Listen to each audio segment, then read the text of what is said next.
My name is Wong Sarawut, the Program Officer of the Young Seeker Cambodia. I'm also one of the MC for today's program. On behalf of the Young Seekers Cambodia, we would like to express our appreciation to the youth delegates and our distinguished guests for participating in the event today. So since today is the opening ceremony of the ASEAN Ambassador Youth Town Hall, I would like to tell a little bit about what is the event and also the objective of the program. So for the ASEAN Ambassador Youth Town Hall is actually a platform where participants can actually engage with the ambassador, and also they have the chance to visit embassies, which is quite rare to actually be allowed to be entered to the embassy.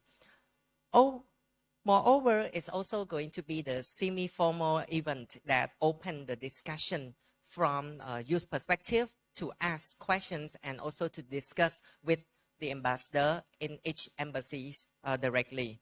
For the objective of the program itself, there are 4 main points. First one is to connect ASEAN member states ambassador with Cambodian youth and general public, and it showcased the milestone of the 55th anniversary of ASEAN this year.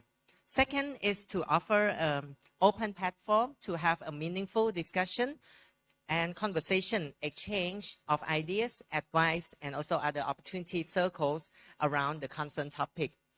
Third is the offer of the first direct semi-formal floor between the ambassadors and Cambodian youth that allow the senior diplomats to engage closely with young people to understand their perspective and also their ideas.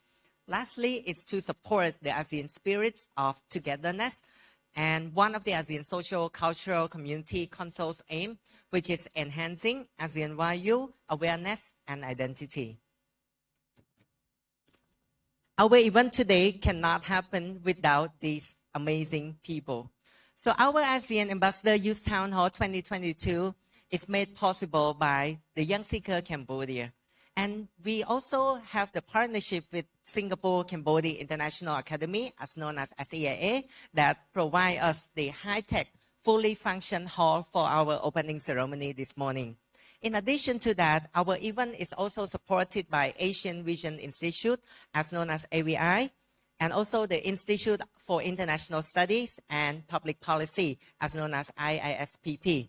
I would also like to thank to our sponsors as follows.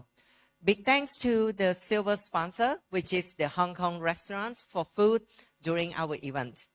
Thank you to our bronze sponsor, Blues Boba, for the meal tea, and also J7 Partners, legal consultation and service. Last but not least, we also don't forget our media partner, the Khmer Today. Thank you, Wong Sarawut, for informing us about the overview and objective of the event. Next, I would like to take this chance to announce today's agenda.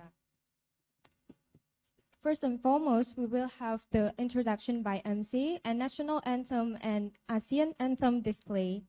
Then we will have the welcoming remarks by Ms. Mungchan Sumanita, Deputy Leader of the Young Seekers Cambodia. Then for our main agenda for today, we will have the panel discussion on the topic of celebrating ASEAN 55th anniversary milestone and our dream. And then we will have the closing remarks by Mr. Hua Soktiria, Project Lead of ASEAN Ambassador Youth Town Hall. And then we will have the wrap-up and photo session. And last but not least, we will have a workshop for our participants. So before we formally start the event, we would like to request all the participants stand at attention for our national anthems and following by the ASEAN anthems. Thank you.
Thank you. May we all be seated.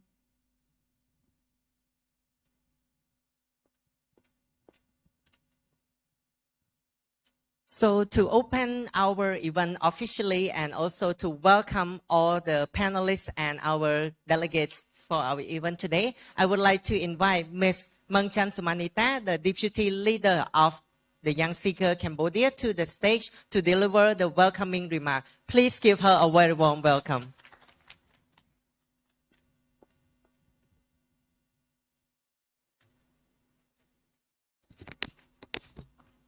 A very good morning, everyone.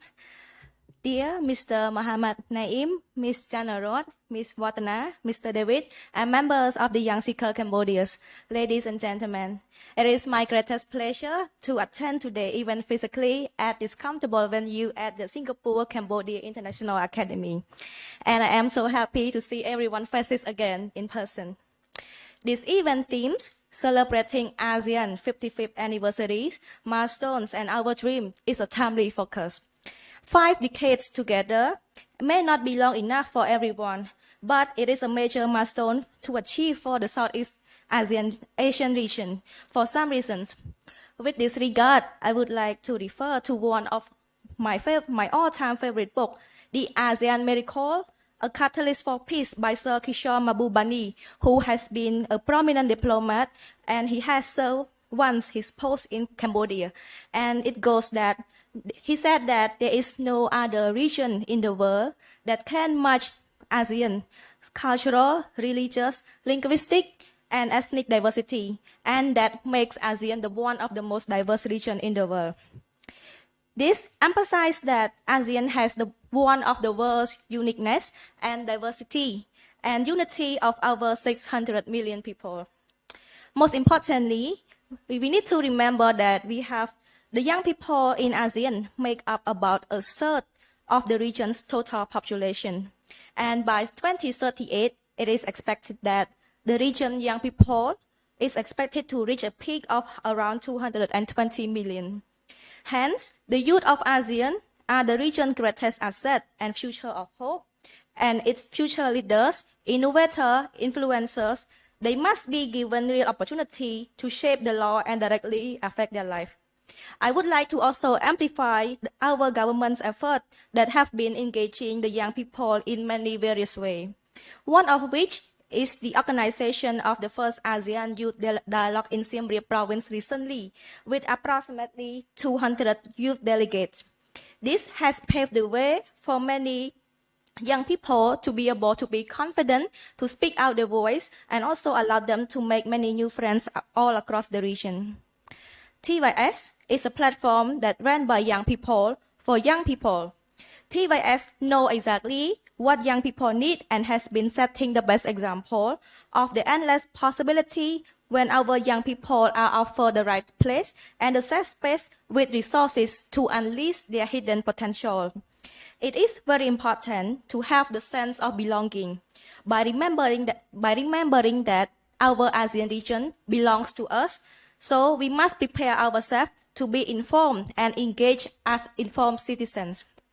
As a part of our effort to support the government ASEAN chairmanship this year and the need to promote track to diplomacy, today's event play a very critical role in our collective effort to invite like-minded people like yourself to strengthen and be a common understanding on our roles and shed light on the endless possibility from the ASEAN region. Together, I am sure we can always strive for best possible outcome for the youth within our region. I hope that today's event will bring together many new insights and perspectives from our various stakeholders as we journey alongside our journey together. Thank you very much, and I am very much looking forward to the fruitful and fulfilling discussions as always. Thank you.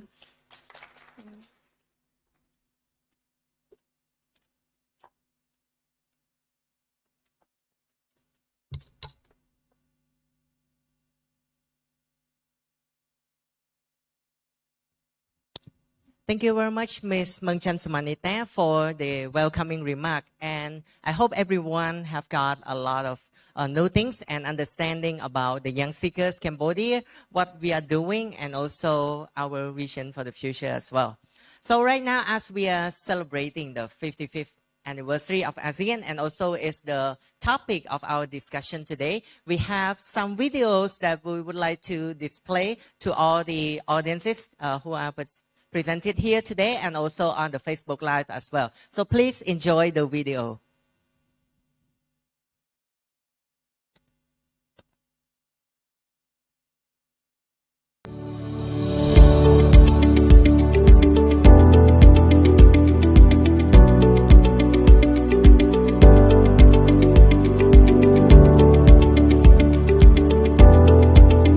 Five years ago, ASEAN was established to promote regional peace, stability, economic growth, social progress, and cultural development.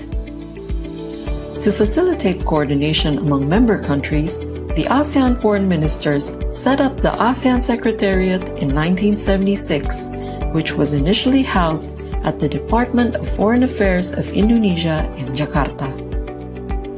The late President of Indonesia, His Excellency Suharto, officiated the ASEAN Secretariat's new home in 1981.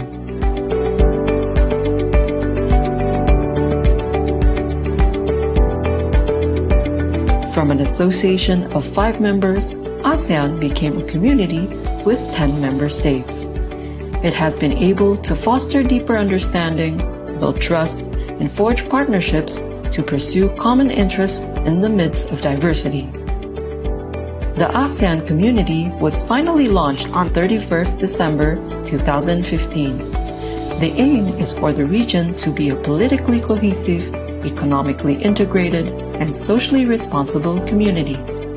Currently, it is proud to be one of the fastest growing consumer markets and biggest economies in the world. As the nerve center of ASEAN, and covering over 30 sectors in political security, economic and socio-cultural cooperation, the ASEAN Secretariat required more space and facilities to fulfill the increasing needs of collaboration within ASEAN and between ASEAN and external partners. Through the generosity of the Indonesian government, the ASEAN Secretariat moved to a new building in August 2019 during ASEAN's 52nd anniversary.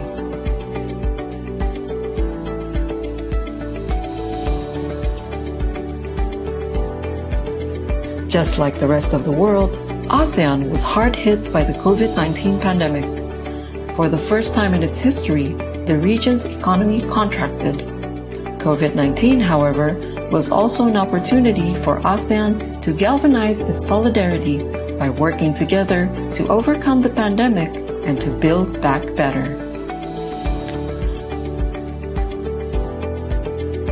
Riding on multilateralism and the various cooperation frameworks that ASEAN has established with external partners, ASEAN is well poised to seize economic growth post-COVID-19, anchored on a strong commitment for collective and long-term recovery strategy.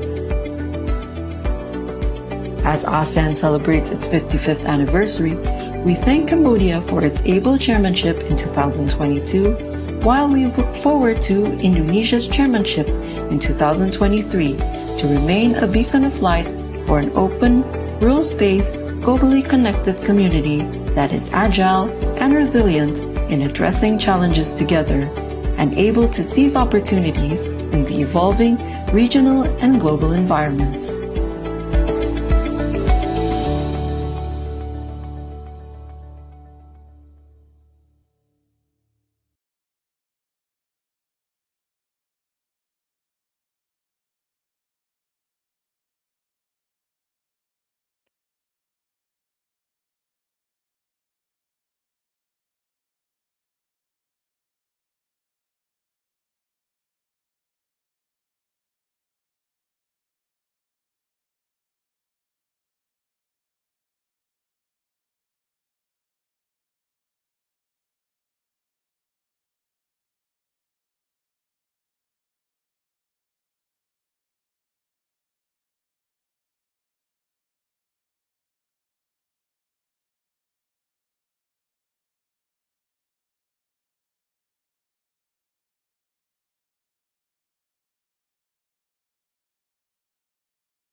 So right now we have come to the exciting moment that we've been waiting for the whole event, as is also the highlight of the event today. So right now we have reached the panel discussion sessions. So the topic today, do you know the topic? Anyone? Okay, so the topic today is about celebrating the ASEAN 55th milestones and also our dreams. Mong Sarawut, can you tell us a little bit on why we chose this topic for our panel discussion today? Actually, it's a good question though. Have anyone have the answer for that? Maybe. Okay, so I think we are talking about the 55th anniversaries, milestones and our dreams. So basically, I think this topic going to discuss about the ASEAN itself since its foundation until today. So what have been happening in ASEAN for the last 55 years? Also, what are the challenges and what are the achievements that ASEAN have accomplished? So I think the discussion would be around that topic. But to understand it further, I think the moderator and also our panelists would have more input to that.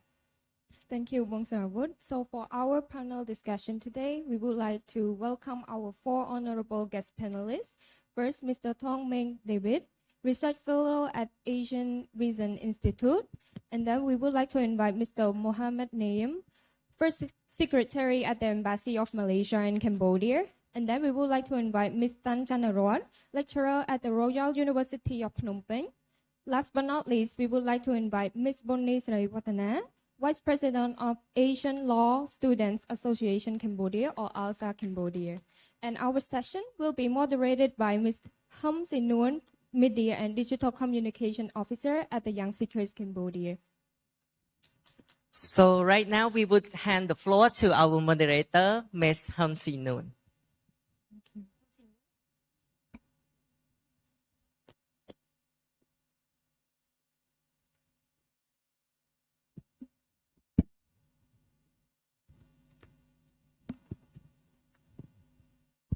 Testing. So, am I audible? So, very good morning, our honorable panelists, our participants, and the audience from the Facebook Live. Welcome to ASEAN Ambassador Youth Town Hall.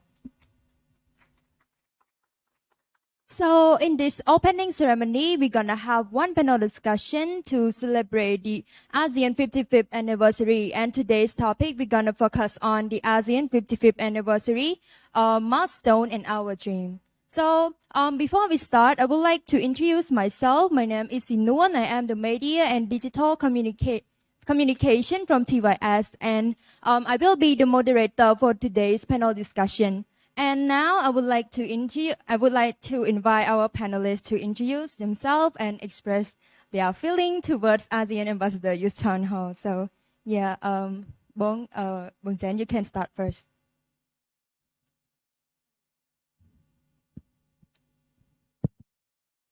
Thank you, Sinon, for giving me the floor, and hello everyone, as well as hello, good morning to our honorable judges. It is a huge privilege for me to be here. So my name is Bonnie Sriwatana. I just graduated from DES, majoring in international relations, as well as I also graduated from the Royal University of Law and Economics, majoring in law. So yes, I study two majors at the same time, and I'm currently working as a junior research associate at Conrad of the North Sitong.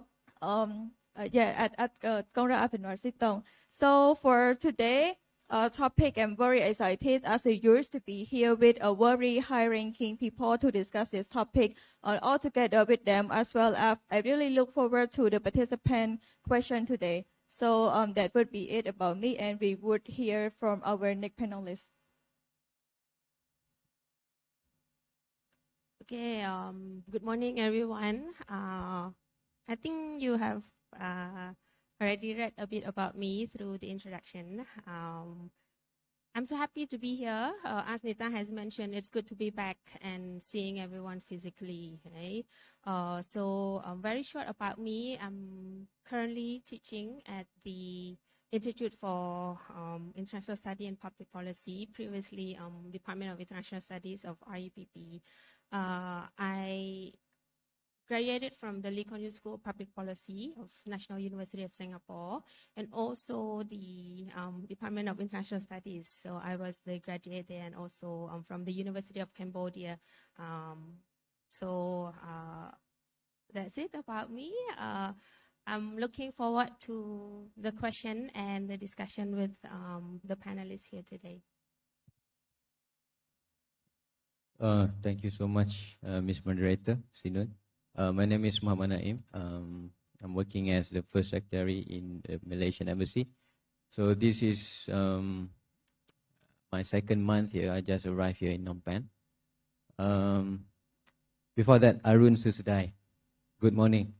Nyom Chia Khmer Tik Tik. Am I saying it right? Am I saying it correct? So I think Khmer language is quite easy to learn since we share the same pronunciation and the similarity in terms of the phonetics and also the grammatical order, right? So a brief introduction about myself. Before in the Ministry of Foreign Affairs, I served in the task of administrative tasks. So yeah, I think that's all for now. Thank you. Thank you, Sinun. Yes, good morning, everyone. And I would like to say thank you for the TVS for making this event happen. It is quite a very important event for us, and to sharing our knowledge about the foreign affairs to the youth, and the youth is very engaged too right now in the foreign policy. My name is David. I'm a research fellow at the AVI, and I'm also the lecturer at DIS as well. Yes. So my field of study is about U.S.-China relations, ASEAN, the regional securities, and mainly we focus on. I'm focused on the securities. Yes. Thank you. Yeah. So thank you, Bong. We have one more microphone, so you can use that. Yeah. We are willing, we are really privileged to have our four panelists that very potential about ASEAN. So without further ado, let me start with the first question. So we have known that ASEAN is really potential regional organizations that provide and got many prosperous opportunity from the international actors, and give the opportunity to ASEAN people as well to experience another international opportunity from the outsider. So my first question is that why did ASEAN was formed? And reflecting back to its initial objective, is ASEAN still relevant today? So I would like to invite Mr. Muhammad to answer this question first. Thank you so much, Ms. Sinan, for the wonderful question. Yeah, the question is ASEAN still relevant in this current time, right? So when it was first formed in the 1967, so one of the many reasons it was formed is to resist the communist movement in the Indochina region, where it is now called ASEAN. So communist movement back then was a major threat for us because security, political, we were all under threat by the communists. So if we are speaking about threats, in every single era, in every single time frame, there will be a new threats. So if we look at just recently in 2020, the outbreak of COVID-19 pandemic, it hit us real bad. And now it is just fortunate for us to start recovering back economically, politically, and also in terms of security. So ASEAN as a regional association in Southeast Asia, I think is really, really relevant for us to still have ASEAN, since we need to be together, we need to walk hand in hand to counter this kind of threats. And also, we never know what the future holds for us. So we have to be together. We, just like the theme of ASEAN, togetherness in diversity, right? So yeah, my answer is ASEAN is the most important thing that we should have right now, and it is very relevant. Thank you. Thank you. So, Bong Chanarwat, you may answer the question, Bong. The same question. Okay, so I do agree with what Mr. Muhammad just mentioned, that looking back into how ASEAN was formed and how it evolved over time up to this moment, we still see that ASEAN is relevant, right? But to me, I would also like to see beyond just whether or not ASEAN is relevant. Perhaps it is also good to look at how relevant it is and in which area, right? And in connection to that, I would say ASEAN is very relevant economically, right? We've seen recently how ASEAN has economically integrated all the member states and also with our external partners. ASEAN was doubtful in terms of political and social relevance in the past, but recently under Cambodia chairmanship and how we approach the most recent geopolitical crisis and also the problem within the region, other challenges, we see that the credibility of ASEAN and also its relevance in terms of economic and social has been moving into very much more positive trajectory. And also just to add on a bit on the relevance of ASEAN, I think moving forward,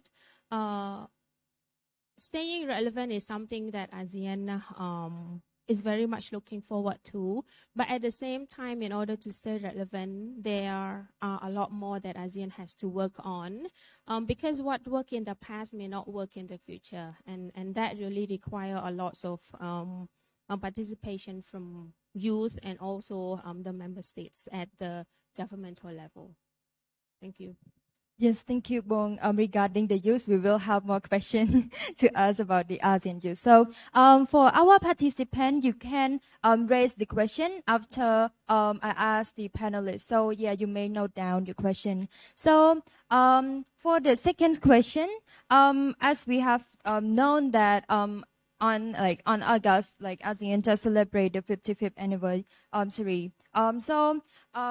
During these 55 years, what can be highlighted as the milestone of ASEAN? So, Bong David, you may answer the question. Yes, thank you, Sinun, for your questions. Actually, there's a lot of things that ASEAN has achieved it during these 55 years and its establishment. So far, we have the establishment of the Declaration of Code of Conduct, South China Sea in 2002, and the Bali Concord Once on the Treaty of Amity and Cooperation, Bali Concord II, on the goal forming the Asian community, and the Asian community just came into forces in 2015. And right now we can see that throughout the years, there's a lot of problem and solution at the same time. And this came from the commitment of all Asian member states to work together, as our themes for this year is acting together, addressing challenge together. So for the 55th Asian meetings this year and the related meeting, we can see that all of the Asian member states that come to participate all agree to have the joint statement on various issues that we need to address. And one among them is the COVID-19 that has been ravaged our regions and the world for the last 2.5 years right now. And right now we can see that Cambodia during this year have a lot problem, especially the hot potatoes or the hot stones, right? For the Myanmar crisis, the South China Sea disputes, and the Ukraine-Russian war right now happening right now. So these are the challenges that test the ASEAN solidarities. whether or not we can grow as one, we can move together as one. And as long as we pursue the commitment of the ASEAN centralities, we can achieve everything together. So every milestone, every achievement is come from not individual member state, but from all member state of ASEAN. Thank you.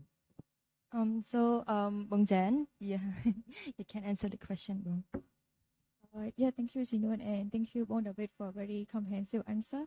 So I just want to add on a little bit on the achievement of ASEAN on the economic part. So besides of the aforementioned earlier, ASEAN have also signed an RCEP agreement with China, Japan, South Korea, New Zealand, in order to foster the economic growth.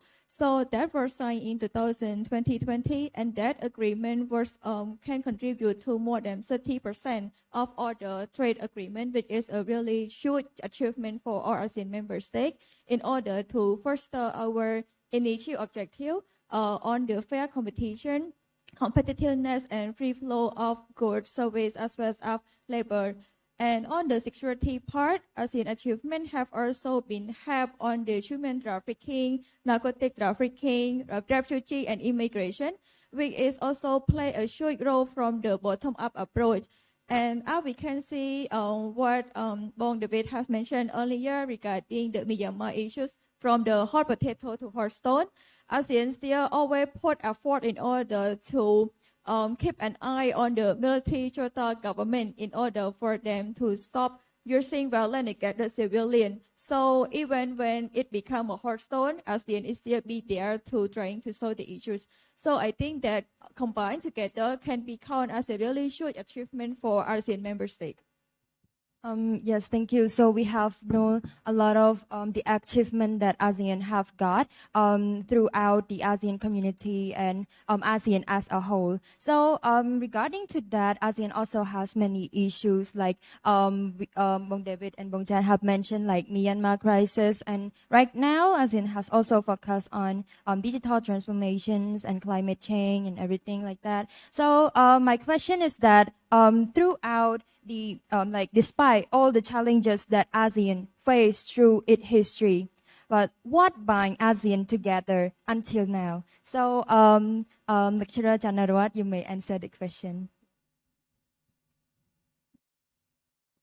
I think I may want to put this as what we commonly hear, right? What doesn't kill you make you stronger. So ASEAN have gone through a lot of challenges, but at the same time, I believe ASEAN and all the members have learned a lot from the problem that they encounter and all those challenges. What actually binds the member, I believe, is, I think going back into the first question that we just addressed, is whether or not ASEAN is still relevant. And members still see ASEAN as very relevant, right? And that belief and that shared spirit of amity, cooperation, and the prosperity, the belief that ASEAN will provide the rule-based multilateralism, moving together as a region, and also how ASEAN will be able to help member integrate economically, and also to stay politically stable to really achieve peace in the region. And also, I see that members do really see ASEAN as something that they want to build on. And in the past 55 years, members have taken various action to the improvement of ASEAN and the livelihood of people. So I think that member states still want to build on what is already existing there and to really create the community that the future generation can prosper and build upon that. Yes, thank you. Bong David, can you answer the question, Bong?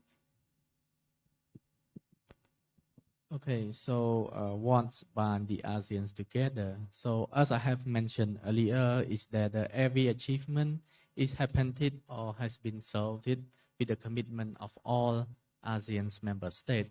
So the first thing that bind the ASEANs together is the ASEAN core theme, is the ASEAN centrality. Yes, What is Asian centrality? So Asian centrality is based on three main ideas: is that the consensus-based decision makings, peaceful settlement, and non-interference to each other's so internal affair or political affair. So the second one is that the source of international diplomatic bargaining power.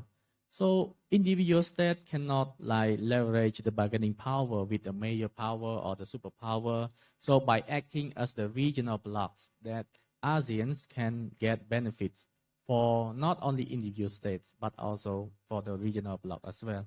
And last but not least is the need for sourcings. Yes, by forming the regional blocks, the ASEANs can pool their resources, financial and human resources, into the building of the institutions and to promote exchange of people, skilled labors, technologies, and strengths foreigns. And these kind of three major factors contribute to the promote of economics and social progress and developments of the Asian as a whole. So this from what I've this is my answer. Okay. Yes. Thank you. So thank you both for the answer. Like, why do ASEAN what like make ASEAN binds together until now? So it's about the goal, like the common goal that ASEAN member states want to achieve together regarding to the livelihood of the people and economic development and stuff like that. So another question is that as ASEAN 55th anniversary celebrate last month that carried the theme stronger together, which is buying to Cambodian Chairmanship 2022 theme of addressing challenges together. So can you share your opinion? Like, what do ASEAN want to convey through these two themes? So, Secretary Muhammad, so you can answer the question. Thank you so much, Ms. Inun. But before that, can I add some points on what binds ASEAN? Yes, because sure. it's quite interesting. The question is quite interesting. Okay. So, from a Malaysian perspective, when you ask what binds ASEAN, so the first thing that I see that comes across my mind is, what do we eat every day? What do we eat every day, Mr. David? Yeah, food, rice, right? So it's rice. In Malaysia, we eat rice. Here in Cambodia, we eat rice. In Thailand, we eat rice. In Indonesia, we eat rice. That's the staple food, our staple food.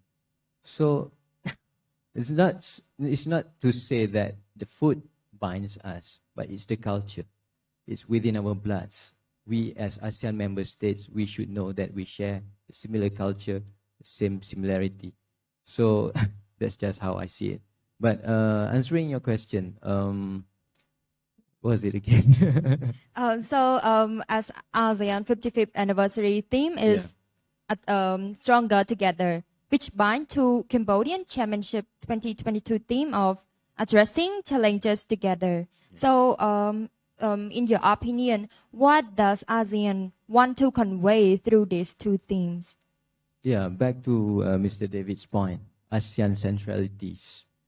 So in ASEAN, we have this unique trait of having the ability to compromise. Like, we don't go for aggression, we don't go for violence, but we choose to find the middle ground, the common ground for us to sit together. So I think that is the most important thing for ASEAN, to convey the message to the world, to the global community, that ASEAN will always be central, be neutral, and always be non-aligned to any major superpowers. That's all I can say. Thank you. So thank you. Abang Jen, can you answer the question? So for me personally, I think the togetherness that ASEAN chairmanship this year would like to arm would be the thing that might be put into the agenda of the discussion. For example, the most urgent issue would be the Myanmar crisis. As we can see that even despite many discussion, the military junta did not really back up. So Cambodia chairmanship this year would really put this into a stricter force. Even when we use the peaceful settlement, we would still urge the military to stop using the violence. Along with that is the Russia-Ukraine thing. Even when that issue is not within Southeast Asia region, the ASEAN still put a lot of work in order to advocate for the Russia to stop using violence as well. And we all know that the South China Sea dispute have been there with ASEAN for a long time. So for the arm that I think for the work togetherness here would to be leave no one behind. Even when the issues become less controversial, we would still decide to put COC into consideration whether we can finalize it within this year or not. So I think that would be the arm for togetherness within this year ASEAN chairmanship. We have different opinion about the two themes, how ASEAN want to convey this message to the world. So, Bongchanarot, do you have any answer on that, the two themes?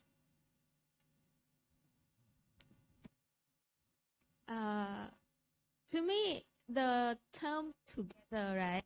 We see it appears both for the 55th fifth anniversary and also the theme of Cambodia Chairmanship. And also, if we look beyond that, the ASEAN Vision 2025, we will also see the term together, right? Forging ahead together. So I really see the term together as something that ASEAN really want to enhance and emphasize on, because unity is what binds us, right? Without unity, ASEAN cannot move forward. So wherever we are, different country, different geography, unity is what keeps member state strong, and that is what together makes ASEAN strong. So I think the term together is really very significant for ASEAN and also the member state, and that is why ASEAN again and again want to stress on the term together, right? Moving forward together, leaving no one behind, as our co-panelist has mentioned just now.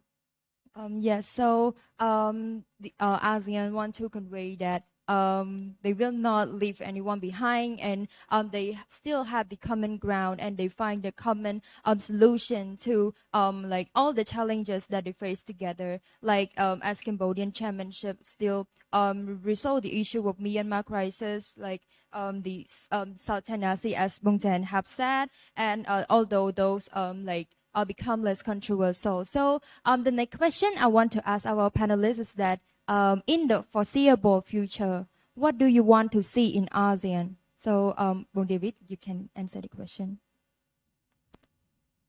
Okay, regarding to what do I want to see ASEAN in the foreseeable futures, we need to look back or look at the present. So what are we having the problem right now? So what are the challenges right now? So right now, despite we all know the major problem like the Myanmar crisis, the South China Sea, the Russian-Ukraine war, but there's also the internal problem as well that ASEAN need to address, for such as a social economic development. So we still know that there's a development gap between the ASEAN members, the rich, the poor ASEAN, something like that, and there's a lot of like political divisions among the ASEAN as well. For in the case of Myanmar crisis, right, the 5-point consensus, we know that this kind of 5-point consensus is there's a lot of like arguments or like disagreements for how to implement the 5-point consensus, but at the end we still come to compromise each other, right, to implement to set out the 5-point consensus to allow the Myanmar to follow. So to see what do I want to see the ASEAN in the future? Yes, first of all, we need to promote our like multilateralism spirit. For Narod said like the togetherness. The word togetherness means we need to do things in the form of multilateralism, right? We need to engage with each other. We need to engage our ASEAN member state in order to address the issue together, rather focusing on like individual interests or benefits. For that's why ASEAN form is for mutual interest, for mutual benefits. And secondly, regarding to the security, we ASEAN know that right now, even though we are the neutral regional blocs, we do not support any superpowers, but we can see that individual states have the connections with each of superpower, maybe two of them. So we know that each of ASEAN member states have different foreign policy or different strategy. However, the thing is that I would like to see ASEAN remain neutral and encourage all of the superpower to get more involved in resolving the global security issue. We can see there's a lot of outside of ASEAN, we can see there's a lot of security issue like Armenian right now.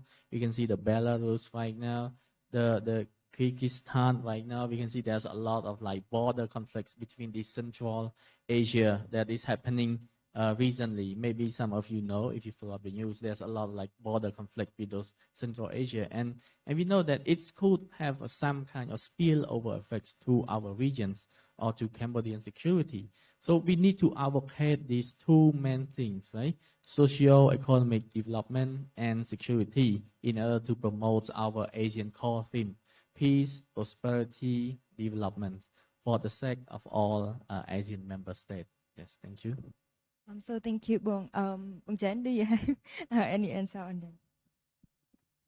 Yeah, thank you, Sinun. So for me, what I wish to see more in ASEAN would be on the economic part, on trading, because in the past 2 decades, even when our original objective was to do a lot of trade with each other, but we tend to a little bit forget on that when we do more trade with the external partner, for instance, like China, the US, Japan, and New Zealand, due to the fact that because those countries are the developed countries, so their product have better quality than ours, and since our own product in a very limited way, that's why we do not really do much trade in our own region within ASEAN member state. So what I would like to see is that the fact that ASEAN should be focused more on the human resource, on the labor force, in order to promote more domestic product, as well as to balance out between the export and import product, because sometimes even when you import a lot of product, it called trade, but the trade is not really healthy when there is no balance. So that would be what I would like to see within ASEAN in the future. Yes. So, Mr. Muhammad, may you have the answer? What do you want to see in the year? Yeah, actually, I share the same sentiment with both panelists that we have to strengthen and fortify our economic prowess, since nowadays economy is the most important thing compared to military, because economy is I think it's the trigger to anything, to revenues, to our prosperity.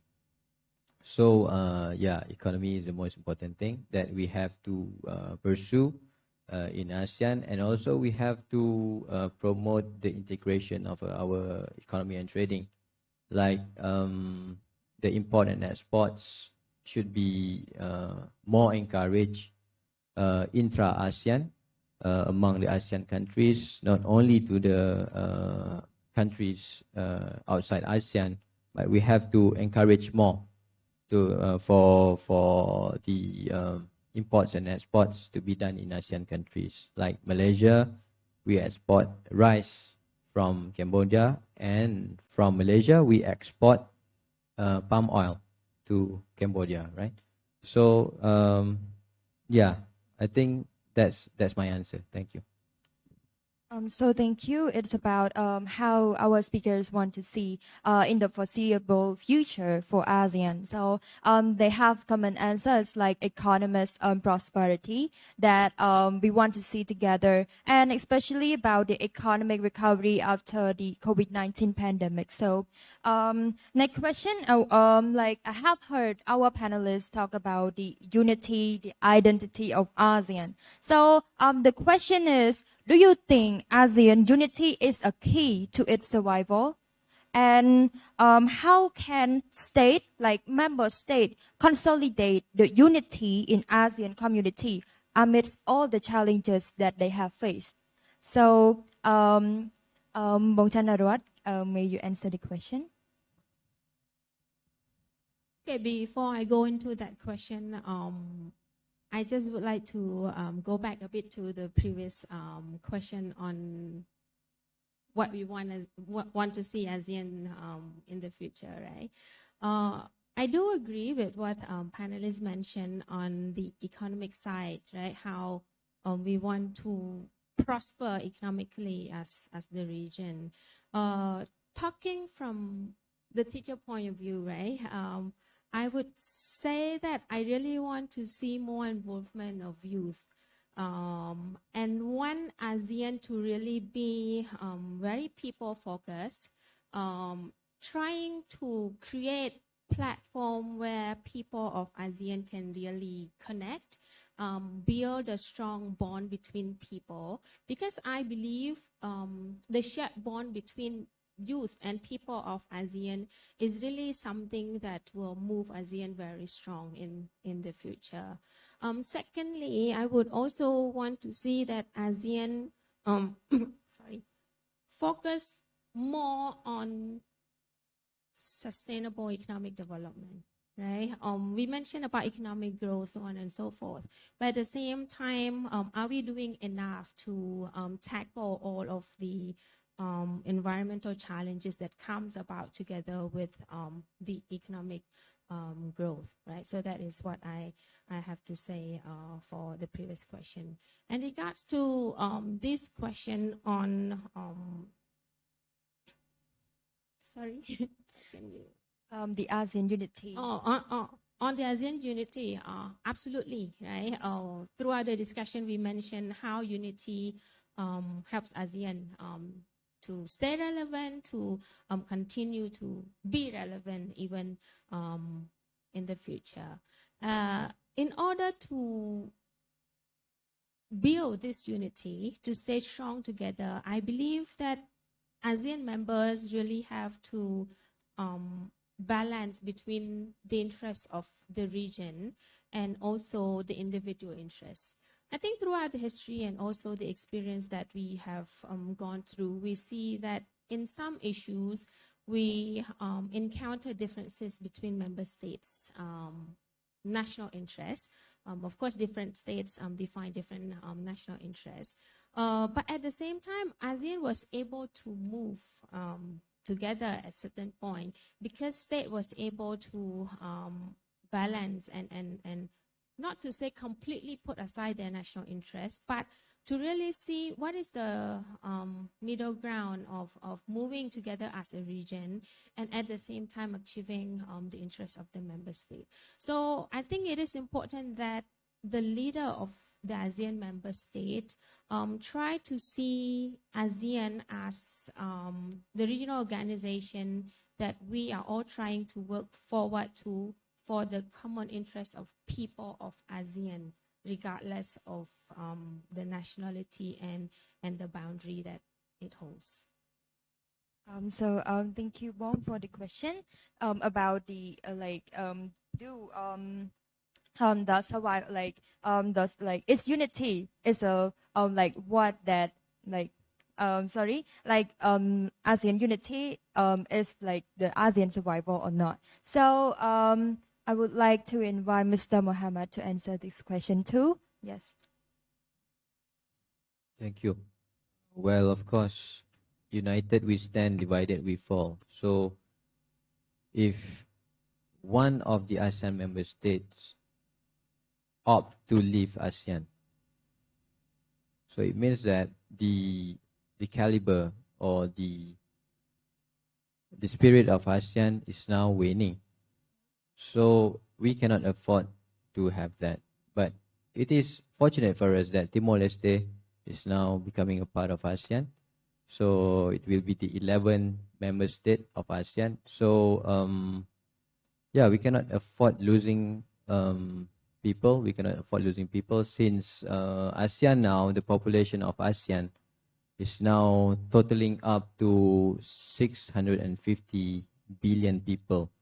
So it's a large number for a region to prosper and to do something out of nothing. Yeah, unity is of course important, and also individual agenda from each country, right? So we cannot discount the importance of our our personal or individual agenda or individual objectives, but we have to look on the bigger picture. If we hurt ASEAN in terms of policy or in terms of how we behave in the region, so we are also hurting ourselves.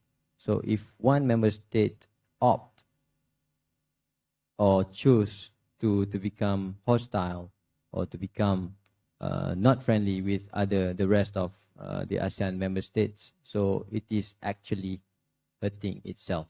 So that's my answer. Thank you.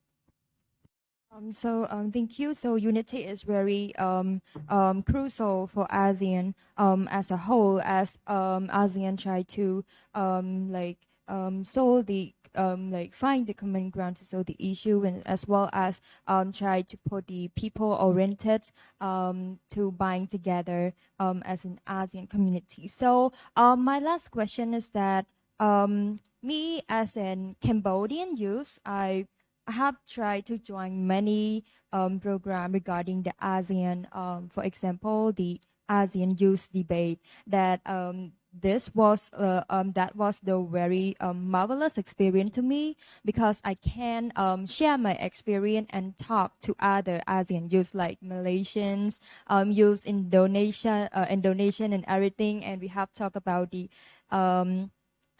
issue in ASEAN, what should be done in ASEAN, and we have also debate, they give the topic and we debate like what is the better solution for the ASEAN as a whole. So the last question is related to youth, as me. Do you think do ASEAN youth play an important role in strengthening ASEAN identity and unity, and why? So I would like to invite Bung Jen to answer this question first.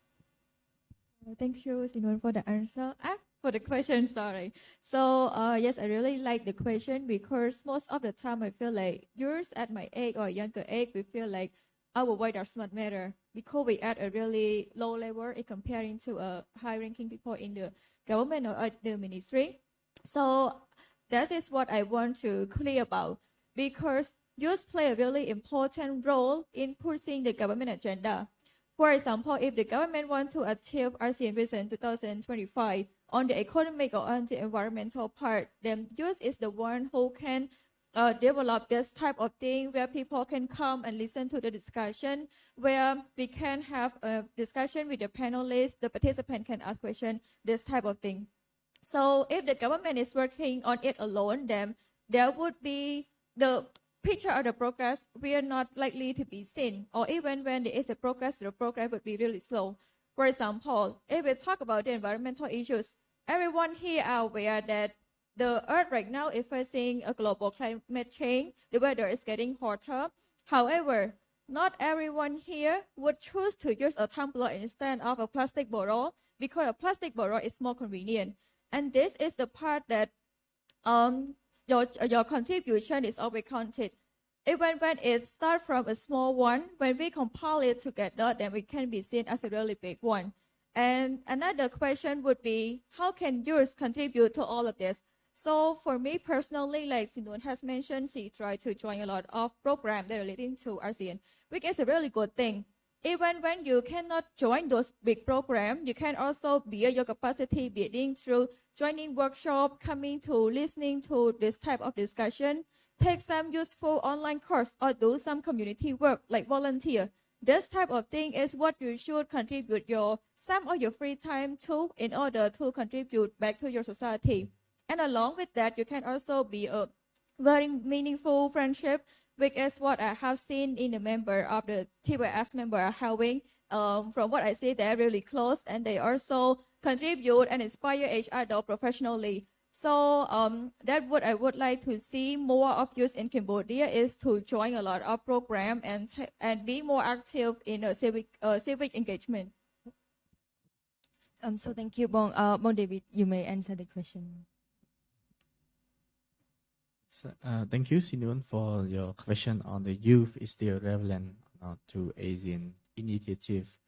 So imagine the plans. So the plan is come from the SID, right?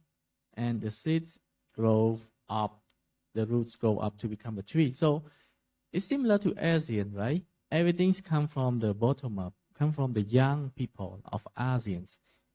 Like what Vatana has mentioned, right? Youth need to engage more in this kind of event or seminar. You need to spend more time to do your own self-study, and at the same time, you need to contribute back to the society. And right now, we have a lot of initiative among Asian member states that promote youth diplomacy, youth engagement regarding to formulating the state domestic and foreign policy. So the government right now is more listen to the youth perspective to what how they develop their country, because youth also contribute to the election or the polls as well. That is why any particular party that want to run or the whole power in a particular country needs to listen to what the people want, and especially the young people. So what do they want when they want to see their country prosperous. They want to see their country in a peaceful, stable, or not. So youth is a very powerful force, even though they are still young. They still have a limited resource or knowledges. But by through empowerment them, state can also be prosperous, can be better, because youth is the blood of the state, right? Without the blood, the human body cannot survive. So, thank you. Yes. So I would like to deliver this question to Mr. Muhammad as well. Yes. Yeah, thank you. Basically, I completely agree with Mr. David, and we have to know that different generations produce different kind of mindset. So my generation have a completely or slightly different mindset than the youth or the younger generations. So our parents have the different mindset than ours. So it is the responsibility of the government to carefully manage how the youth or how the younger generations think. I think it's okay to think freely and to have all the ideas inside your head, and how to what to do a transformation for the sake of your nation. But it is always useful to have someone older or someone more senior to cater to your mindset. So yeah, I think it runs in parallel. Younger generation perspective and the older generation perspective, you have to come to the common ground or to the middle point where you can agree with each other how to shape your nation together. Yeah. So thank you for your answer. So overall, it means young generation or youth is really important for ASEAN identity and unity. As Mr. Muhammad have said, different generation produce different perspective, and yeah, meaning that as we and now a young generation, the important youth or the like Gen Z, I can call. So we have different perspective towards ASEAN, and in our generation, we have like faced a lot of issue as well, and we also focus on digital literacy and digital awareness. That all governments in ASEAN have like focus on that also. So so overall, like ASEAN youth is really important as we bind together and we try to find a common ground to solve like the new issues that have emerged. And besides that, we as the young generation also don't forget to ask or find the advice from the old people, like the elder, like the previous generations, as our panelists have mentioned before. So now our question is finished, but we would like to invite some participants to ask your questions. So if you have question, you may raise your hand. So yeah, okay.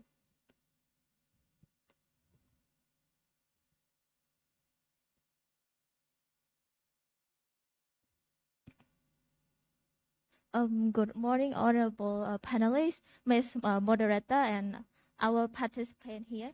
So my question would be related to the education and youth. So how can ASEAN state achieve common education quality standard and assurance so that all ASEAN youth can keep up to each other?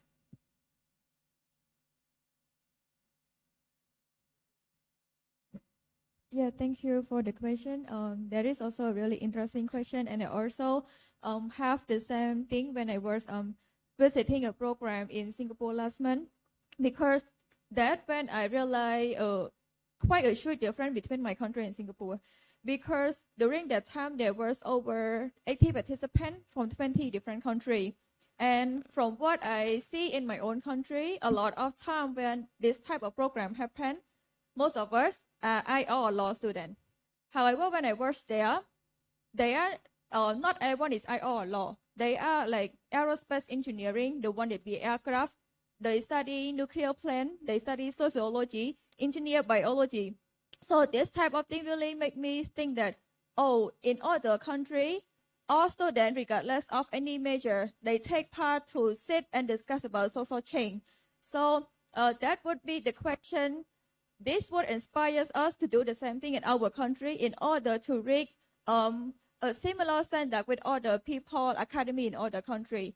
If we can inspire all of the youth in Cambodia to do the same thing, to take part in the discussion, so our academic level and capacity building can also grow when we sit together and learn from each other.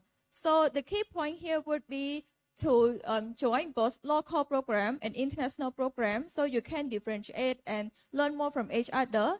And at the same time, always be humble. Do not feel, okay, because I joined this thing or a lot of things, that's why I should have an upper hand. I would suggest to have that thing to carry out, because the people that I have met, they are really bright people. They do a lot of academic exchange, but everyone is really humble to listen to your country issues to provide you their lesson learned. So that would be the thing that you can learn from each other. And along the time, those scholarship and those exchange programs can also contribute back to the education part in raising up all ASEAN member states to reach a minimum or similar level of academy.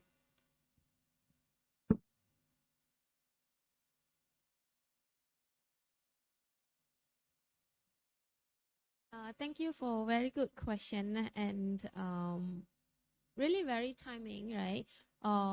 As ASEAN integrate economically, the question would come whether or not on educational field we are able to really also integrate and have one common standard. We are working towards that, but I think it's a long way to go for us to really reach certain common standard that is acceptable for all, right? But in order to reach that point of the common standard for every country, for example, it is important to really reflect back into the effort of the member states and the government in putting resources into improving the capacity of the education provider, the education institution, and also the students, right? It actually needs a lot of help, especially the weaker states, the less developed countries. We need a lot of funding from the more developed member states in terms of helping us to build our capacity to improve our education system. In short, we need support from a richer member states, right, to put it simply. At the same time, as the youth, you have your role to play, right? Government play the role in giving the necessary fundings that we need to reach certain goal. But at the same time, from your point, you have to also figure out the way to improve yourself. For example, like Jen mentioned earlier, by attending various discussion seminars and the youth program, ASEAN has a lot of that program that enable youth to share and exchange ideas. And I think it is really important that we all try to work together to have that high standard of education. COVID-19 and the impact of it on education is really very significant. And COVID-19 also revealed the gap and the hole within the education system of each member states. And I think this is something that member states really have to look at and address it.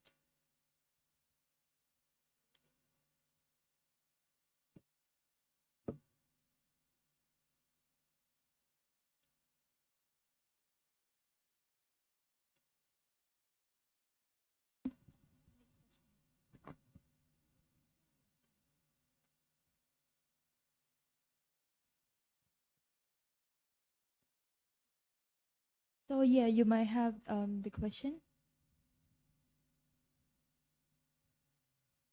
Thank you. Good morning, honorable panelists and moderator. My name is Itan Silila, and I'm from the Department of International Studies. So since the theme of the during since the panelists talking about the milestone and averaging of the ASEAN, I would like to raise the question regarding the since ASEAN face many existing challenges such as the South China Sea issue, transnational crime, and also the human rights crisis in ASEAN, and also the emerging challenges, which is the climate change, also the geopolitical bargaining field and stuff. So my question is what the ASEAN has done, and what will be the pragmatic mechanism for ASEAN to should do to maintain its centrality and relevancy. Thank you. So yeah, thank you for the question. So David, can you answer the question? Can you reiterate the last statement again? My question is what has the ASEAN ASEAN has done, and what will be the pragmatic mechanism for ASEAN to maintain its relevancy and also its centrality? Thank you. You're talking about neutrality and centrality, right? The mechanism. Yes, regarding the emerging challenges and also the existing challenges in ASEAN. Yes, as an thank you. organization. So thank you for the question. It's a good question. It's a very core question about ASEAN. Is that everyone has this kind of question, like how ASEAN can maintain its neutrality and centrality. So for first, I would like to state that we all embrace as the core theme or core concept of ASEAN is that Asian centrality. So as I have mentioned, like Asian centrality has three core elements: the consensus-based decision making, peaceful settlement, and non-interference to each international affair.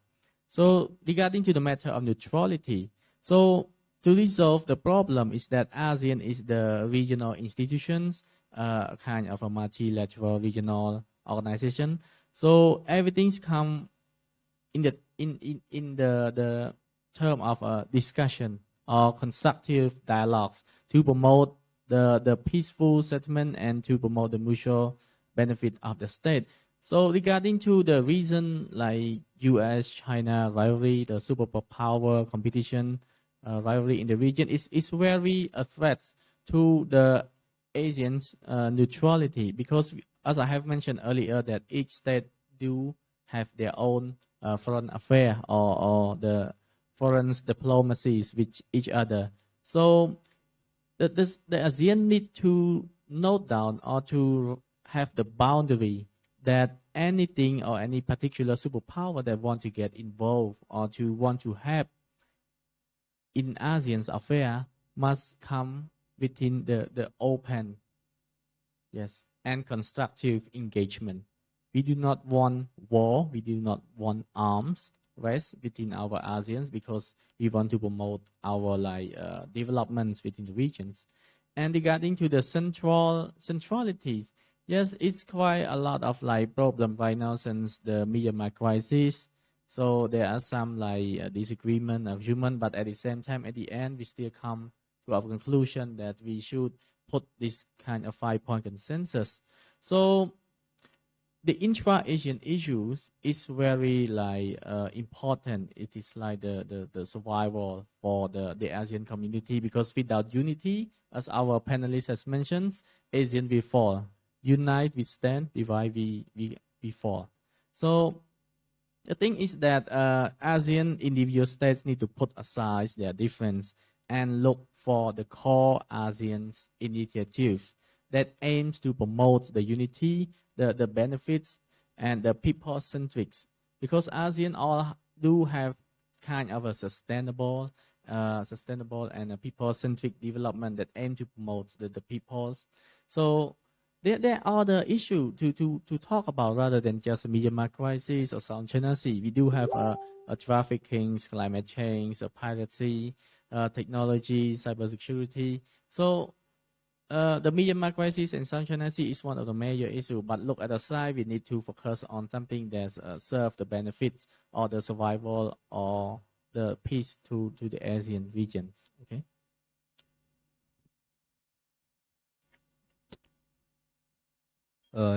From my perspective, in 1976 and also in 2005, we ASEAN have reached two major milestones.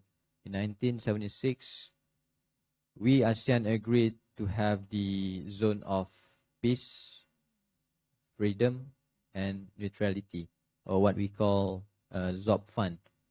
So that is the very moment when we have walked so long to become a really neutral and a really united regional association. I mean, the keyword is neutrality. ZOP-FUN has set the course for us, for ASEAN, to be always neutral. But as Mr. David said just now, the Myanmar crisis and also the South China Sea issues are just one of the many issues that we have to face. The issues or the threats are actually inevitable, that if it didn't happen now, it might happen in the future. It is inevitable. So in my point of view, so far, ASEAN had managed to handle the issues really well, and also stemming from the core spirit of ASEAN, which is to be neutral all the time. Somehow or other, we have treaded really carefully along the line, and we should be proud of ourselves. We should be proud of our regional association, that we have actually minimized the collateral damage or the damage that should we face. I mean, the damage can be far bigger than this, but we have suppressed and we have diffused the threat to become this small. I mean, just like Mr. David said, South China Sea issue and Myanmar crisis is just one of the many issues. Thank you. Okay, so you may have the question.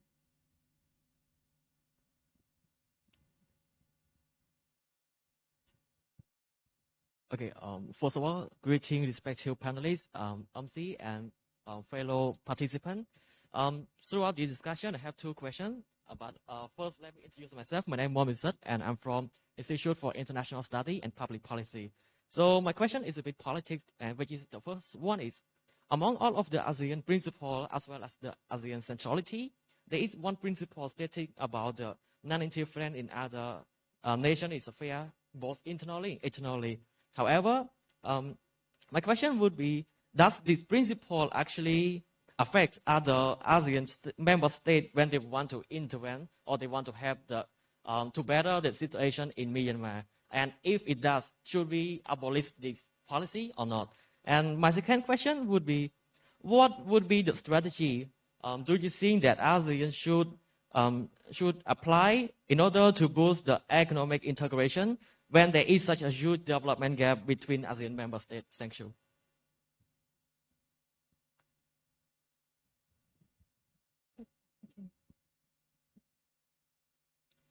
Okay, thank you for the question regarding the Asian centrality and the problem of non-interference issue, right? So this non-interference principle has caused a lot like questions or controversial regarding to how ASEANs help each other. Okay, so first of all, we need to know that the ASEAN Charter also developed it or devised it from the UN Charter, right? Or UN Security Council. We know that in order to participate or to involve into particular country or to intervene, you need to get the consent from the host country. And in other words, if you want to help, you need to help in terms of humanitarian assistance only. You cannot involve, you cannot intervene politically or militarily. It will oppose to the international law. So regarding to the Myanmar crisis, as we know that ASEAN is trying to engage with all dialogue partner and also the Asian member state to give Myanmar the humanitarian assistance, and at the same time trying to diffuse the tension between the junta and the ethnic armed organizations in order to stop the violence or any hostilities among the conflicted parties. At this phase, we can see that we are not trying to intervene, but at the same time, we're trying to help morally and according to the international law. So that's how we intervene or to help the Myanmar crisis.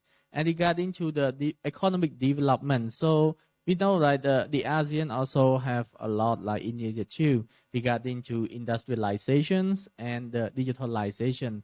We now approaching the what we call the digital or industrial 4.0, right? So every state must to have their own development policy abiding to this kind of regional policy, right? Digital industrialization.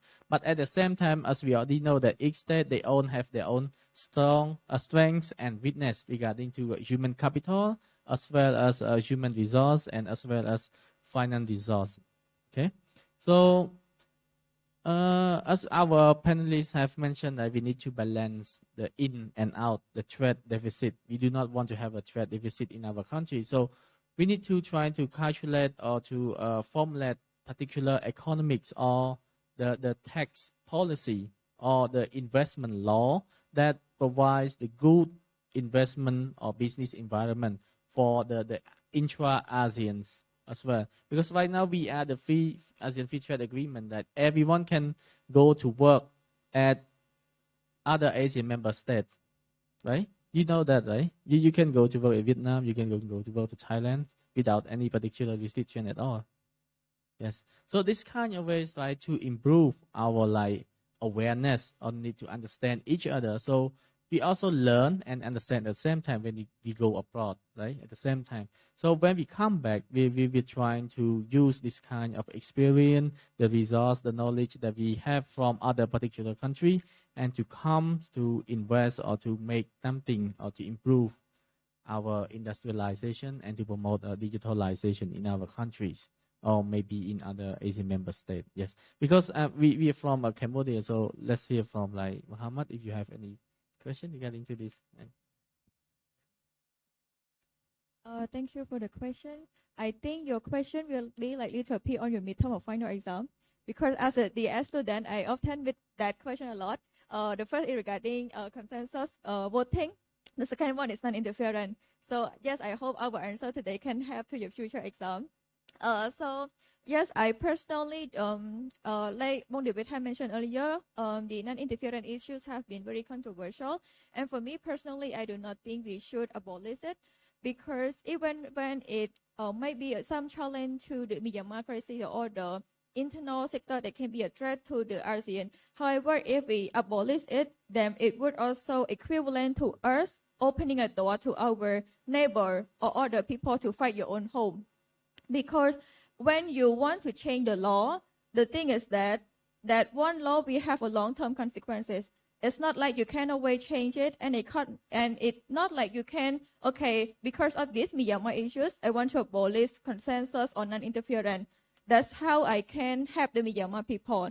We have good intention, but for a long-term run, the consequences would be that if Cambodia have an election in the future, and if there is a controversy that there may be corruption or untransparency in the election, then other people in ASEAN can also use that excuse to intervene in our own country election. That's how I see that the long-term consequences will not be worth it in abolishing the non-interference principle. And the second answer to your second question regarding the economy, like David has mentioned earlier, that we're trying to develop into the fourth industrial revolution. So the thing that I would think we would need more help on is to focus more on SME in order to give them more financial literacy on how to be their business both offline and online, to have an attractive investment law, be more transparent in those laws in order to attract more investors, because if you want your country to have a good labor workforce, but at the same time do not really provide a good job opportunity for them, those people will still migrate to other country in order to get a higher pay. So in order to keep your own people in your country, to produce more domestic product and foster a good labor and human resource, is that you have to attract more investors to be a lot of more job opportunity for your own people to work in your own country. So that would be my answer for the two questions.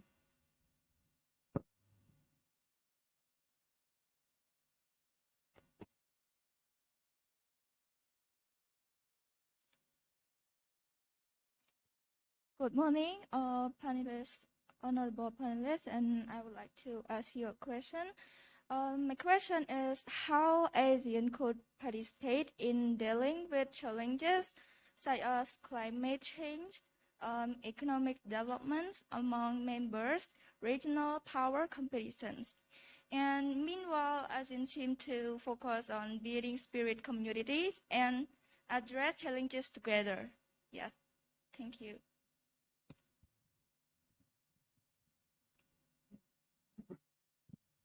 So 2020, it gives us COVID-19. So it also serves as the something that set us to think that we need a different approach on how to survive in these current days, right? So your question is, how do you see economic, right? Economic now. So ASEAN member states are now actually heading towards that, because I think it's just recently that Prime Minister Hun Sen announced the ASEAN Economic Club, right? So I think the major focus now is tilting towards economy and also economic recovery inside ASEAN itself. So we will be witnessing, and also in the ASEAN summit, I foresee there will be a lot of discussions concerning economic initiatives, also regarding ASEAN, and also from the foreign economic initiatives. But the major concern will be on the economic initiative that will be done inside ASEAN, and we will witness a more promising economic initiative.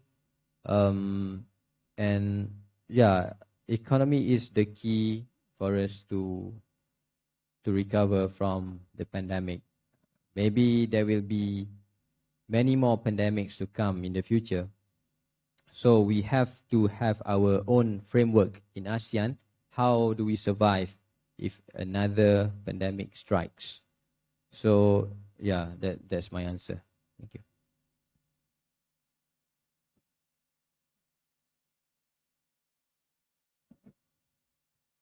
So the girl behind, yeah, you may have the question. Good morning, honorable panelists, TVS team, especially participant here. So my name is Osa from Paragon International University. My question is a bit different from others, since it focuses on Timor-Leste. So my question to panelists is, is it possible for Timor-Leste to become the 11th member in ASEAN when Indonesia chairs in 2023? Thank you. The short answer is yes. Because Timor-Leste has all passed the criteria of ASEAN membership. So this year we want Timor-Leste to become the 11th. However, there are some a lot of problems regarding to regional and international issues. So we tend to more focus on this kind of issue. But for the membership of Timor-Leste, we will trying to move it to next year when Indonesia is the chairman of ASEAN. Because we already know that Timor and Indonesia has relationship together, right? So yes.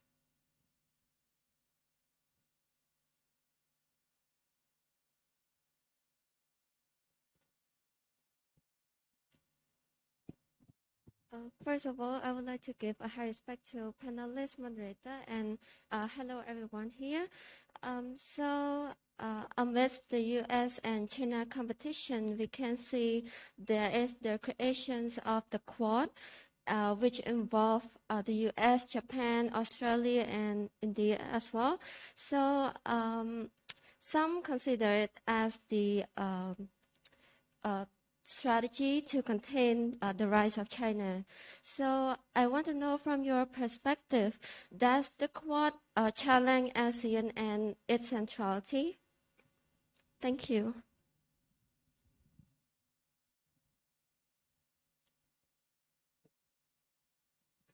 Okay, thank you for the question. So in this year, we can see there's increasing of the establishment of what we call the mini-lateral institute, like the Quad, the AUKUS.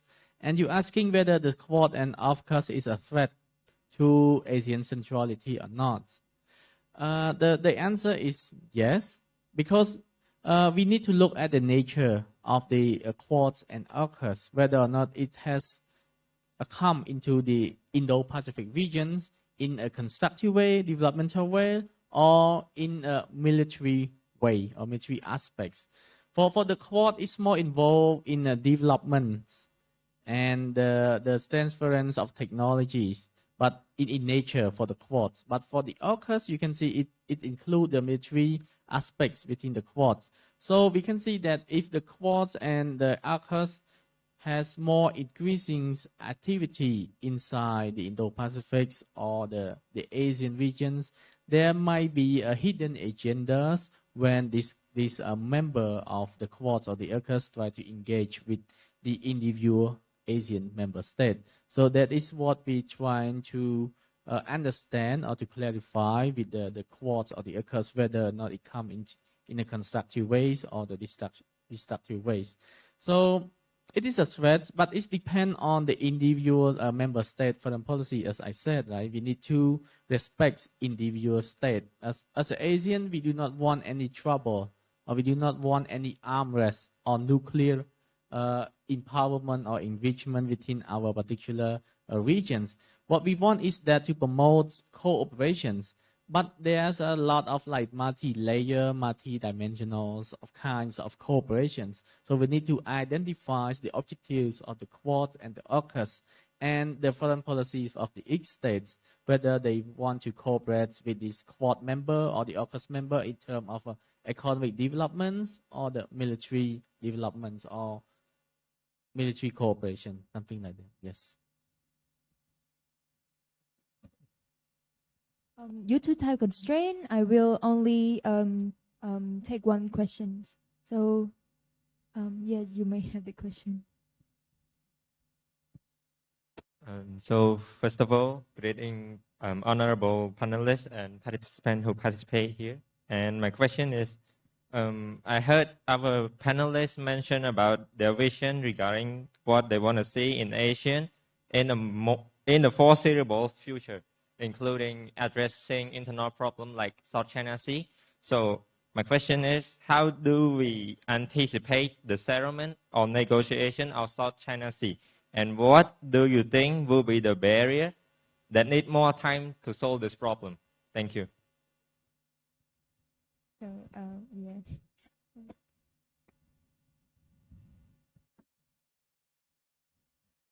Okay, so you mentioned South China Sea, hot potato, as what Mr. David mentioned earlier. I think in regards to the South China Sea, to say that we will be able to solve the problem, I don't think it is coming very soon.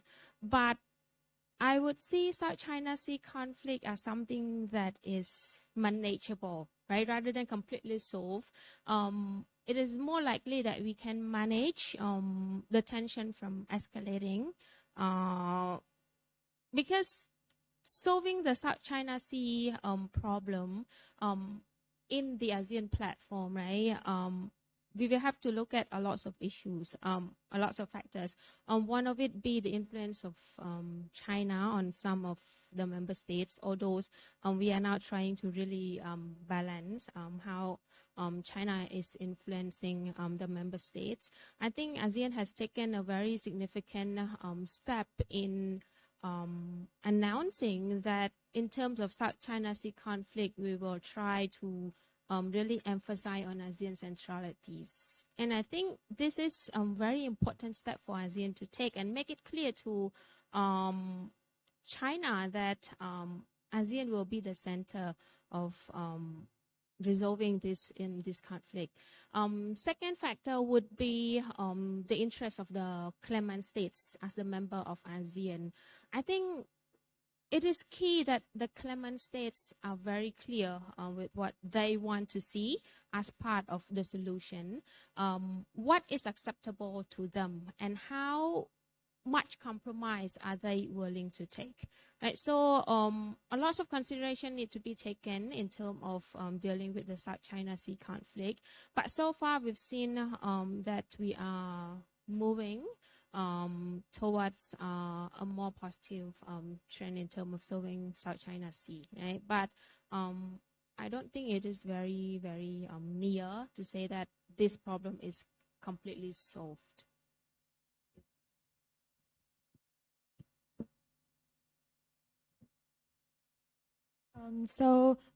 Right now, due to our time constraint, our panel discussion is come to an end. So we would like to thank you to our honorable panelists to that spend your valuable time to come here answering all the questions regarding to the ASEAN 55th anniversary. The topic is the milestone and our dream that convey a lot of message and answer to ASEAN youth, like how to build our capacity to be a like stronger young generation for the ASEAN as a whole, for the prosperous future. And now, I would like to give my floor back to the MC. Yeah, you may have the floor. Okay, give a round of applause once again to our panelists and our moderator. So the panel discussion have come to the end. However, our event have not ended yet. I would like to invite Mr. Hua Soktiret, the project lead of this ASEAN Ambassador Youth Town Hall, to the stage to hand over the gift to our panelists.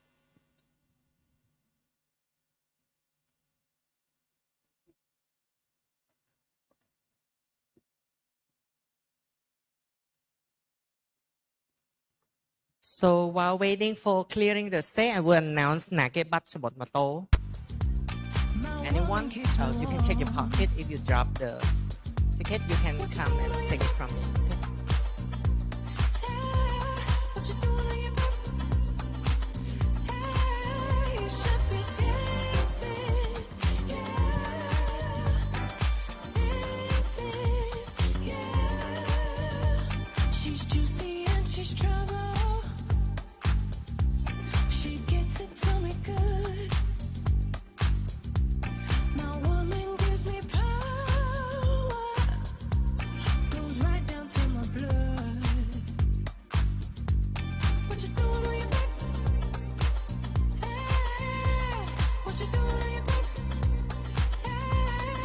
Okay, right now I would like to invite Mr. Tong Meng David, the research fellow from ASEAN Vision Institute, to receive the certificate and also some gift from us.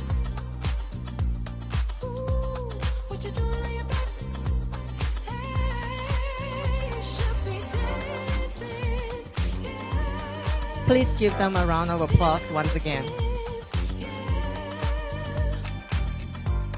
Okay, next I would like to invite Mr. Muhammad Naim, the first Secretary of Embassy of Malaysia in Cambodia, to receive the gift from the young seekers.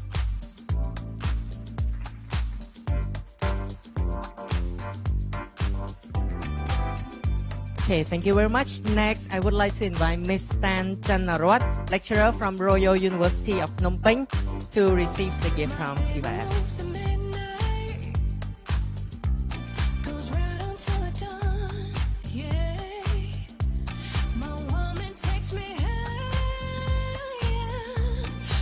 Okay, last but not least, Ms. Bonnie Sarayawatana, the Vice President of Asian Law Students Association of Cambodia or outside Cambodia. Please give her a round of applause. Thank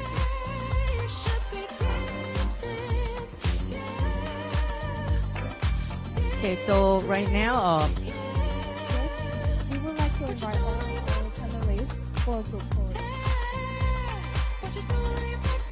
Yes, please.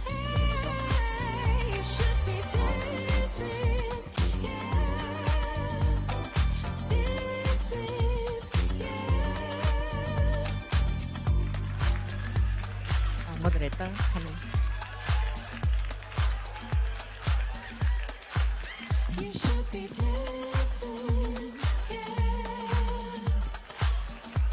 Okay. 1, 2. You should be dancing.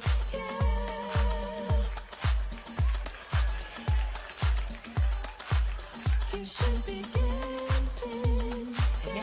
Okay, one round of applause once again to our panelists, and thank you very much for spending your morning with us for today. You may proceed to your seat. Thank you. Before this event ends, please welcome Mr. Hill Secretariat, Project Lead of ASEAN Ambassador Youth Town Hall, to give the closing remarks.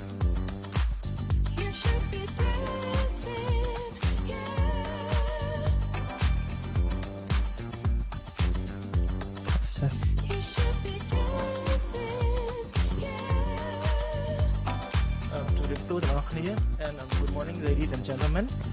My name is Vivek, Program Officer at TBS Cambodia, and also the project lead of the ASEAN Ambassador Youth Town Hall. First of all, on behalf of TBS Cambodia, I would like to express my sincere gratitude to our 4 panelists for being here with us and sharing their expertise, knowledge, and opinions on our topic of discussion today. I believe that what they have shared here is crucial for our youth participants, for them to have a better understanding of the topic and also the overall theme of our project. I would also like to thank our youth participants for being curious. Their curiosity, combined with their active engagement during the Q&A session, elevated our panel discussion to another level, making it lively and not just a one-way sharing platform, but a two-way communication platform between the panelists and themselves. Next, I would also like to offer my heartfelt gratitude to our sponsors, the Hong Kong restaurant, Blues Boba, and J7 Partners Law Firm, the Singapore, our partners, the Singapore Cambodia International Academy, and also the Khmer Today, and also our supporters, the Institute for International Studies and Public Policy, and the Asian Vision Institute for providing all kinds of support to our team. Last but not least, I would also like to thank our TBS Cambodia team, our dream team, for their hard work. Without all of this blood, sweat, and tears, all of this would not be possible at all. So thank you very much. And I am glad to see that the opening ceremony of the ASEAN Ambassador Youth Town Hall is a success. I am excited and looking forward to the first town hall discussion this afternoon with the Ambassador of Thailand at the Royal Thai Embassy, and also the town hall discussion with the Filipino Ambassador and also the Malaysian Ambassador in the upcoming weeks. So to properly end my remark, I would like to recite a quote to our youth participants here today and also those who are with us online as well. And I quote, Curiosities create opportunity, empathy, and growth. So live in curiosity. Thank you very much. Okay, please remain on the stage. So thank you very much, Mr. Soktiret, for the closing remark. And right now, I would like to invite our sponsors to the stage to receive the gift from the young seekers as well. Firstly, I would like to invite the representative from our bronze sponsor, which is J7 Partners Legal Consultation and Service, to come to the stage, please. Please welcome.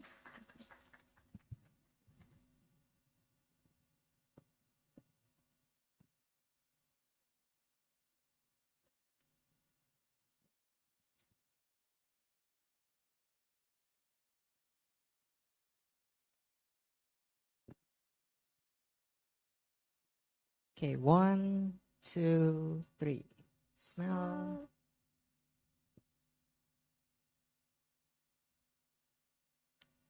Okay, thank you very much. Please remain on the stage. I would like to also invite our media partner, the representative from the Khmer Today, to the stage. Please welcome.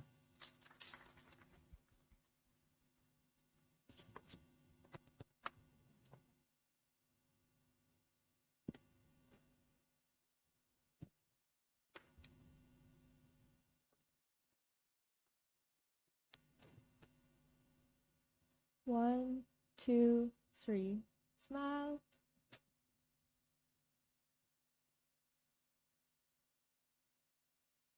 Thank you. Okay, a round of applause once again. So I may ask for the group photo one more time. Yes.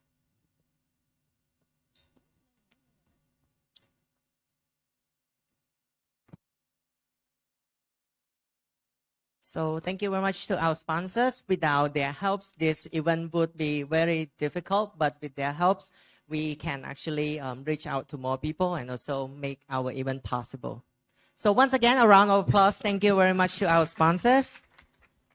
Thank you so much. Yes.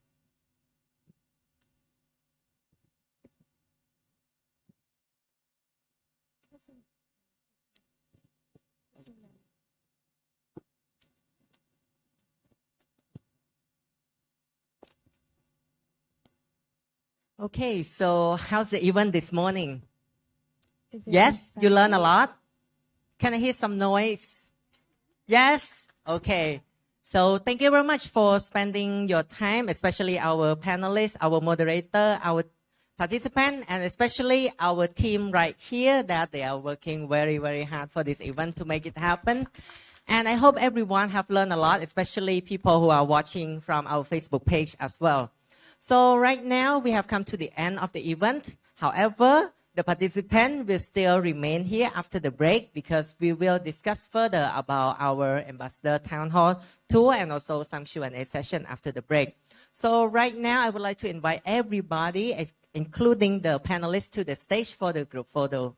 Please. Please welcome.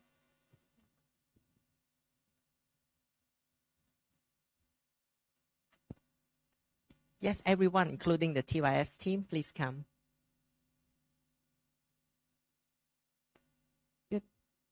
Especially the team, please come on stage.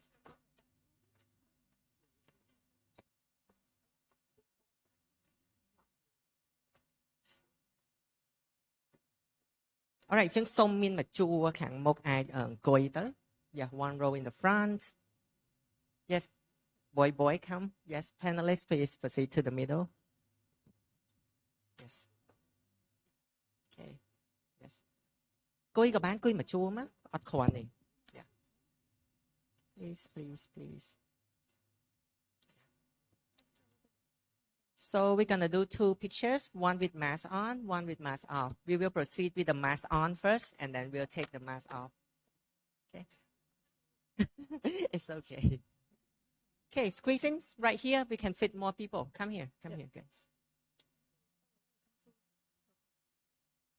Okay. Can we fit everyone in? Not. Some people. Yeah. All right, sure.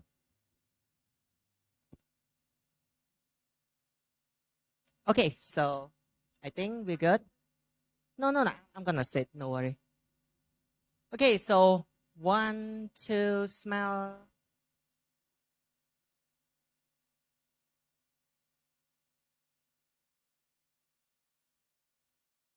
Okay, one more with mask off, please.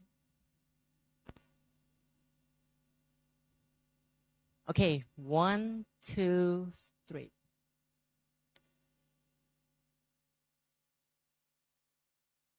Okay, thank you very much everyone for your time this morning, and also our panelists. If you would like to spend some time chit chat before leaving, you may also please. And if you have any further questions and you want to discuss with them, please also approach them as well. So right now I would announce for 15-minute breaks, and participants please come back to the hall after 15.